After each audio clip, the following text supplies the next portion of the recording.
हटने लगी वो धुंध जो भुलावे में रख रही थी, ये राजनीति है साहब, ये छलावे में रख रही थी। राजस्थान की राजनीति आज आपको और गहराई से समझ में आएगी, क्योंकि अब चुनाव नज़दीक आ रहे हैं। क्या हो रहा है, कैसे हो रहा है, ये धुंध हटती जाएगी, सच्चाइयाँ पता चलती जाएगी, क्योंकि साहब अब चुनाव आ रहा है। और आज के इस वीडियो में हम आपको दिखाएंगे, बताएंगे, समझाएंगे कि आखिर जो सचिन पायलट के साथ हुआ, जो राजस्थान की राजनीति के सबसे बड़े विक्टिम बने,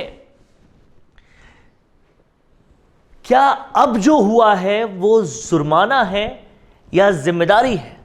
क्योंकि अगर ये जुर्माना है तो कितना बड़ा जुर्माना है, और अगर ये जिम्मेदारी है तो ये जिम्मेदारी पायलट को आगे कहां तक लेकर जाएगी? इन सारे सवालों के जवाब इस वीडियो में आपको मिलने वाले हैं, इसलिए इस वीडियो को आखिर तक देखिएगा और समझिएगा कि आखिर सियासत कैसे अपने रंग बदलती है, और जब रंग बदलती है तो सियासतदान किस तरह से अपने कहे हुए बातों को भूल जाते हैं। तो आगे बढ़ते हैं, आपको बताते हैं, लेकिन उससे पहले अगर आपने अभी तक राजस्थान संवाद सब्सक्राइब नहीं किया है तो तुरंत कर लीजिएगा, क्योंकि ऐसा विश्लेषण जो राजनीति की परतों के पीछे की परतें आपको दिखा दे, पर्दों के पीछे के पर्दे आपको दिखा दे, वो सिर्फ राजस्थान संवाद पे मिलता है।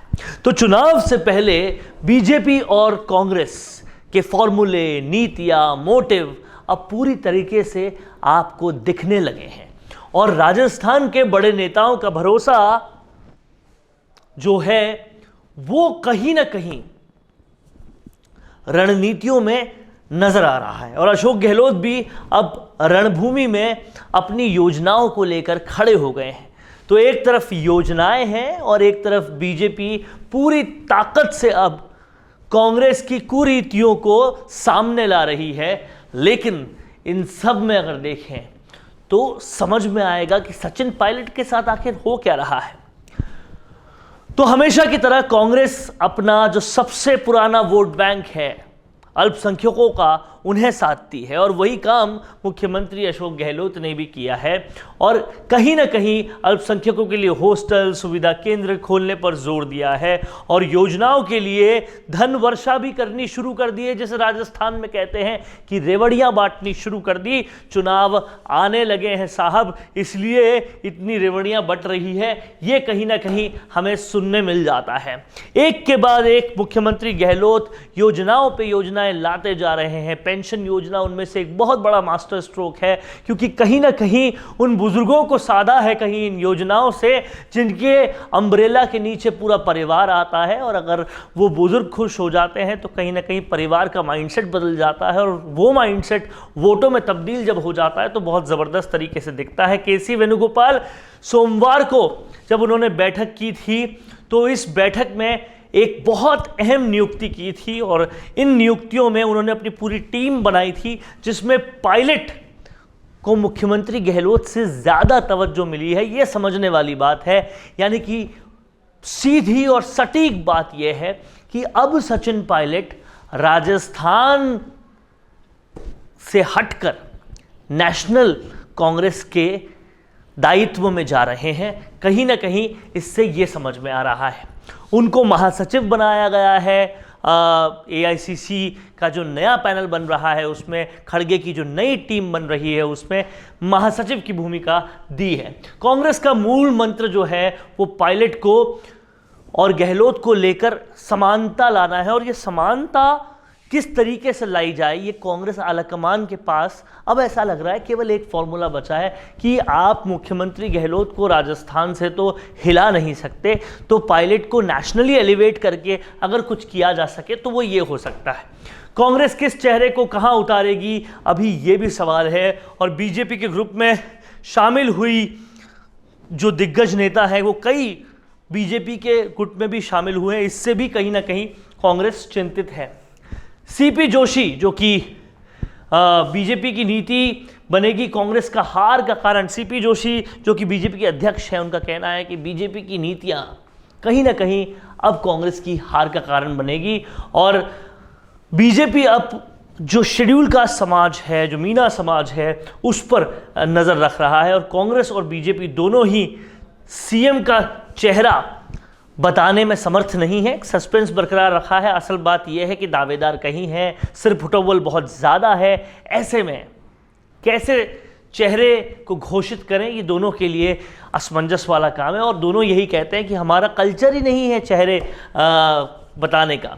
पायलट को मिली मल्लिकार्जुन खड़गे की टीम में पनाह, तो मल्लिकार्जुन खड़गे यानी कि कांग्रेस अध्यक्ष ने अपनी टीम में पायलट को पनाह दी है और ये पनाह कहीं ना कहीं उनको नेशनल कांग्रेस की तरफ ले जाती है, राजस्थान से हटाती है।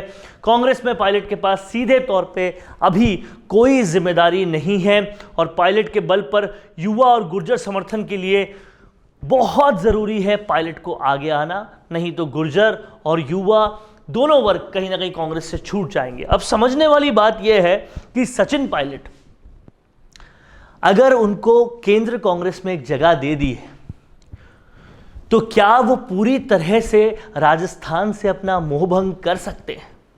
जिस राजस्थान में उन्होंने तकरीबन 10 साल खपा दिए, पहले सरकार लाने में और फिर सरकार आई तो अपना सम्मान पाने में, ऐसे राजस्थान को क्या वो एकदम से छोड़ के चले जाएंगे?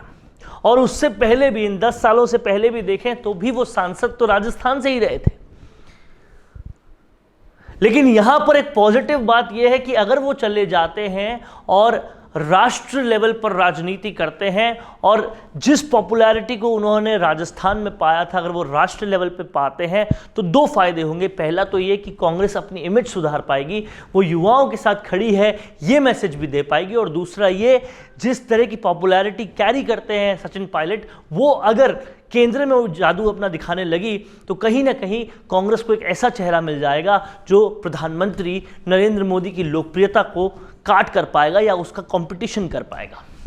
दूसरी चीज यह है कि जो पॉलिटिकल हार पायलट की होगी वो बहुत बड़ी हो जाएगी अगर वो इसे पूरी तरह से एक्सेप्ट कर लेते हैं तो, क्योंकि कहीं ना कहीं गाए बगाए बिना कहे ये एक पॉलिटिकल द्वंद्व चल रहा था और आज तक मुख्यमंत्री गहलोत से द्वंद्व करने में इतना कोई टिक नहीं पाया जितना सचिन पायलट टिक गए थे, क्योंकि इतिहास में हम देखें तो महिपाल मदेरणा से लेकर बड़े बड़े दिग्गजों को धूल चटा चुके हैं मुख्यमंत्री गहलोत, और इसलिए कहीं ना कहीं ये पायलट की पॉलिटिकल हार की तरह भी देखा जाएगा।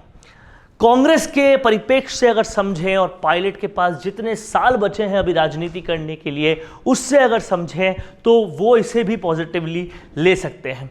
लेकिन एक चीज़ जो इन मुस्कानों के पीछे छिपी है और वो चीज़ समझने की बहुत ज़रूरत है कि इससे पायलट को एक और बहुत बड़ा नुकसान होगा। उनका जो कार्यकर्ता बेस है, जो फैन बेस है, वो बहुत कम हो जाएगा, क्योंकि पायलट कहीं ना कहीं अपनी मांगों को बिना माने कांग्रेस की हर शर्त को मान चुके हैं और ये कहीं ना कहीं एक सेटबैक देगा उनके कार्यकर्ताओं के भरोसे को, और अगर ऐसा होता है तो उनकी पॉपुलैरिटी पर शुरुआती गाज तो गिरेगी और हर वक्त ये ताना तो उनके साथ चलेगा कि आखिरकार गहलोत साहब ने आपको हरा ही दिया।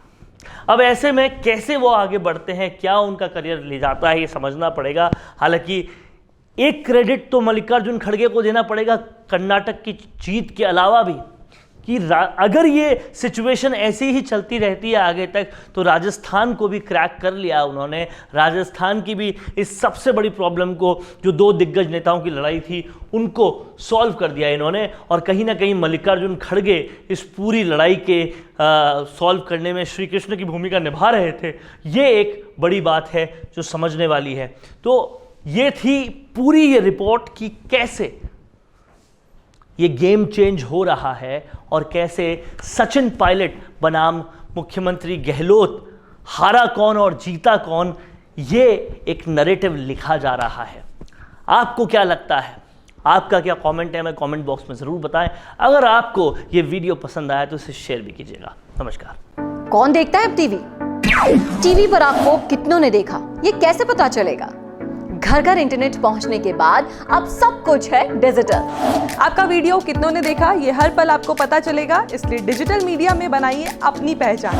4.5 करोड़ से ज्यादा व्यूज और 3,27,000 से ज्यादा सब्सक्राइबर वाले राजस्थान के चैनल राजस्थान संवाद पर करवाइए कवरेज।